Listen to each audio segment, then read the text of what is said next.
예, 이항영의 뉴욕 앤 서울 또 글로벌 증시, 뉴욕을 중심으로 해서 펼쳐지는 이야기들부터 보고요. 우리 시장 대응 전략까지 살펴보도록 하겠습니다. 이항영 위원님 연결하겠습니다. 위원님 안녕하십니까? 네, 안녕하세요. 이항영입니다. 예, 미중 간의 무역 협상에 대한 기대감으로 글로벌 증시가 오르고 있고요. 중국이 계속해서 수입을 늘리겠다는 얘기까지는 이해가 되는데 2024년까지 대미 무역 흑자를 제로 수준까지 떨어뜨리겠다. 이거는 조금 비현실적인 너무 나가는 얘기가 아닌가 싶기도 한데요. 예, 관련된 이야기부터 좀 해주십시오. 네, 맞습니다. 미국 시간 기준으로 보면 지난 목요일 날은 월스트리트 저널이 주가를 끌어올렸습니다. 그때 얘기가 나왔던 것이 미국에서 중국에 대한 관세 보복을 좀 줄이거나 없앨 수 있다는 얘기를 했는데요. 그 부분에 대해서 문우신 장관도 부인했고요. 트럼프 대통령도 한마디로 그런 뉴스가 페이크 뉴스, 가짜 뉴스라고 얘기하면서 인정하지 않았습니다. 다만 얘기가 좀 잘 진행되고 있다라는 정도 멘트가 나왔었는데요. 일단 금요일 시장의 미국 시장을 결국 4일 연속 상승세를 끌어올린 것은 이번에는 블룸버그발 뉴스였습니다. 바로 블룸버그발 뉴스를 지금 앵커께서 전해주셨는데요. 2024년까지입니다. 지금부터 한 6년간에 걸쳐서 1조 달러 정도를 미국에서 더 수입하겠다는 것입니다. 그래서 지금 현재 한 3,700억 달러 정도가 2017년 내 무역 흑자, 미국 입장에서 본 무역 역전인데요. 이런 것들을 계속 줄여나가서 2024년은 패러티, 즉 무역 역조가 하나도 없이 무역이 수출 수입을 똑같이 만들겠다는 겁니다. 그런데 다만 이 부분에 보도가 나면서 주식시장이 1% 이상 3대 지수 모두 많이 올랐는데요. 미국이나 중국에서 아직 이 부분에서 확인한 적은 아직 없다라고 일단 미리 말씀드리고 싶습니다. 다만 중국 관련주인 보잉이라든가 캐터필러가 많게는 1.2%, 2%, 자그마한 것들은 3, 4% 올라간 것도 있는데요. 그림을 하나 보여드리면 저도 이런 그림은 처음 봤는데요. 차이나 트레이드 인덱스라는 것이 있다고 합니다. 이게 중국 무역 지수, 이게 어떤 거냐면 보잉이나 캐터필러 이런 거 포함해서 중국에 대한 무역 비중이 높은 것들을 한 25개로 만든 지수인데요. 이게 뭐 공식적인 지수는 아닌데요. 그냥 만든 겁니다. CNBC에서 만든 건데 이게 보면 작년 초 대비 지금까지 많이 떨어졌을 때 작년 10월, 11월, 12월까지 보면 많게는 한 30%까지의 지수가 떨어졌었는데 이 부분이 상당 부분 회복하고 있다. 그러면서 지난 금요일날은 2% 정도 올라간 것이 하나의 특징이다라고 설명드릴 수 있겠고요. 또 하나 미국 시장에서는 앞서 1월 시장 물론 현재 진행형이고 아직 3분의 1밖에 안 됐지만 상당히 우리나라도 미국도 상당히 강합니다. 특히 미국은 이틀 연속 하락한 것이 지난주 초에 딱 한 번 빼놓고는 하루 조정 보이고 또 올라가고 하루 조정 보이고 또 올라가고 이런 흐름이죠. 지난주에는 화, 수, 목, 금 4일 연속 올라갔는데요. 이러다 보니 연초 기준으로 보면 제일 많이 올랐다. 언제요? 1987년이니까요. 32년 만에 가장 강한 1월 증시를 경험하고 있다라는 주장도 있다는 것. 다만 최근 들어서는 너무 빨리 반등하고 있기 때문에 이것이 진짜냐 아니냐에 대한 논쟁은 주말에도 계속 이어지고 있다는 거 참고하시면 되겠습니다. 예, 투자자들은 정말 뉴스만 보면 헷갈릴 수밖에 없습니다. 지난 12월의 약세 흐름들은 몇십 년 만에 대공황 이후에 처음이라고 해서 최악의 12월이라고 했는데 1월에 이제 또 한 2, 3주 지나니까 최고로 잘 달리고 있다니까 헷갈릴 수밖에 없습니다. 예, 오늘은 뉴욕 증시가 마틴 루터 킹 데이로 휴장을 하는데요. 이번 주, 다음 주 또 굉장히 굵직한 이벤트들이 많습니다. 관전 포인트 좀 알려주십시오.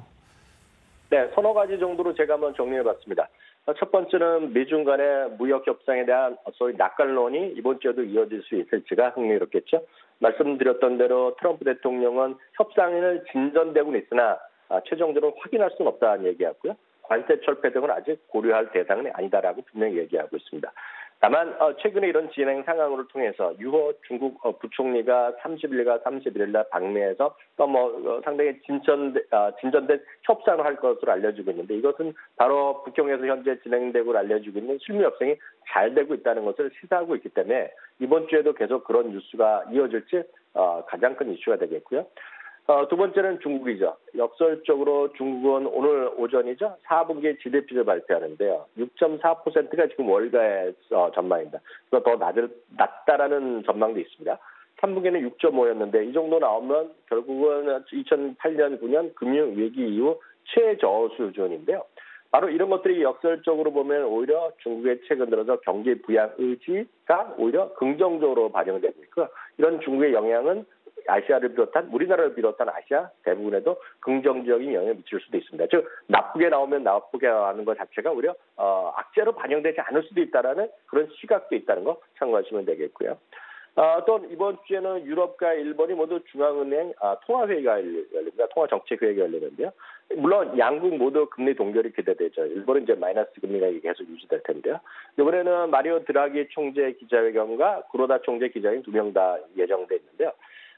유럽이 일단 관심입니다. 왜냐하면 지난 12월의 회견에서는 이번에는 3분기, 지금 금리 동결이지만 금년 3분기의 금리 인상에 대한 컨센서스로 일단 해석이 됐었는데 이번 주에 발표 이후에는 4분기로 좀 늦춰지지 않을까라는 주장이 있습니다. 다만 이런 것들이 이것들을 의미하는 것은 그만큼 독일이라든가 유럽 경제가 좋지 않다는 것을 보여주는 것이다라고 보셔야 되겠고요. 유럽은 1월 달에 PMI 발표도 있겠고요.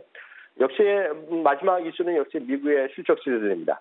우리나라도 실적 시즌이 이어지고 있지만 현재까지요 11%의 기업들이 실적을 발표했는데요. 76%는 기대 이상의 이익을 발표했고요.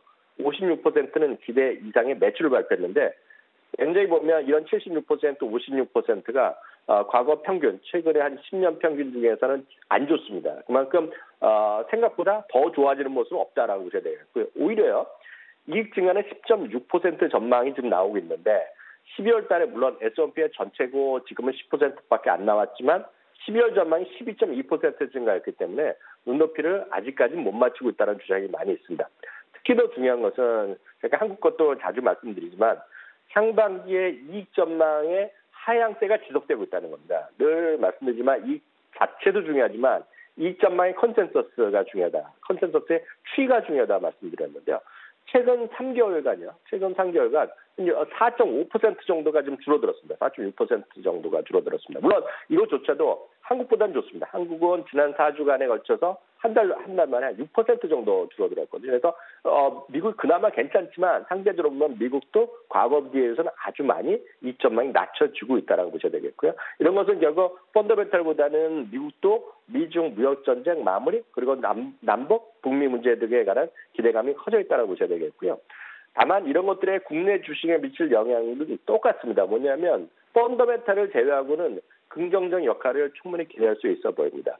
다만 한 가지 우려되는 것은 만약 현실화 될지 안 될지 모르지만요. 그 블룸버그 소식 그리고 트럼프가 어떻게 평가해서 이번에 무역 협상이 잘 될지 모르겠지만 역설적으로 보면 2024년까지 무역 역조를 제로로 간다는 것이 정말 사실로 되고 그것이 합의가 돼서 그런 게 반영된다 그러면 트럼프의 입장에서 보면 중국에 대한 승리를 선언할 수 있지만 바로 다음 차들이 있는 거죠. 유럽, 일본, 멕시코, 한국에 대해서는 압박은 오히려 커질 수 있다는 것은 우리 시장에는 장기적으로 보면 부담이 될 수도 있다고 보셔야 되겠고요. 그런 관점에서 우리 시장에 대해서 다시 한번 정리해주면 너무나 명확한 시장 판단을 하게 됩니다. 뭐냐면 펀더멘탈은 개선 없다라고 그냥 단연코 말씀드릴 수 있습니다. 쉽지 않습니다 지금요. 그렇기 때문에 펀더멘탈보다는 시가총액상의 주식은 글로벌 이머징 마켓에 대한 수급 개선의 한 축이 있는 것이 되겠고요. 또 한 축은 분명히 말씀드리지만 수소차를 비롯한 다양한 테마, 성장성 이런 것들에 근거한 소위 기술적 면의 테마주 이런 것들이 살아있는 그런 장세가 지금 1월 말까지는 최소한 이어질 가능성에 대비하셔야 되겠습니다. 예, 이번 한 주 체크해야 될 이벤트들을 뉴스들을 쭉 잘 정리를 해주셨고 국내 시장 대응 전략까지 말씀해 주셨습니다.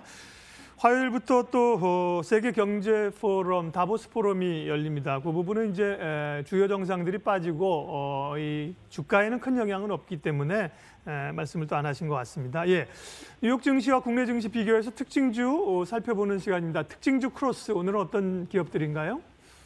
네, 여러분들 세일즈포스.com 많이 들어보신 분 계실 것 같은데요. 저도 방송이나 이렇게 글을 통해서 많이 소개해드렸지만 대표적인 클라우드 기업입니다. 이게 심벌 자체가 CRM인데 CRM 자체가 이거 아닙니까? 고객 관리, 경영 이런 거죠. 커스터머 릴레이션스 매니지먼트 이런 것들인데요. 그 심벌 자체가 그런데요. 대표적인 비즈니스 응용 프로그램의 플랫폼을 갖고 있고 이것을 바로 클라우드 기반으로 하는 회사인데요. 이게 흥미로운 것이 지금 151달러, 152달러 정도 수준인데 작년 최고가가 162달러입니다. 그림 보여드리면 사상 최고가에서 쭉 빠졌다가 이게 다시 세상 최고가 바로 8, 9달러 수준으로 올라와 있거든요. 그만큼 지금 전 세계는 누가 뭐라 그래도 클라우드 기반에 확산되고 있다는 얘기죠. 우리나라 기업들도 클라우드에 대한 기반, 회사들, 대기업들 다 쓰고 있거든요. 그런 관점에서 보면 스테판 증권에서 다시 한번 비중 확대 의견도 제시했지만 클라우드의 성장성에 대한 믿음 가시면 좋겠다 보고 있고요. 국내에서는 이런 것들을 보면 비상장사도 있고 상장사도 있지만 이런 것들 대부분 우리나라도 대기업이 많이 하고 있고요.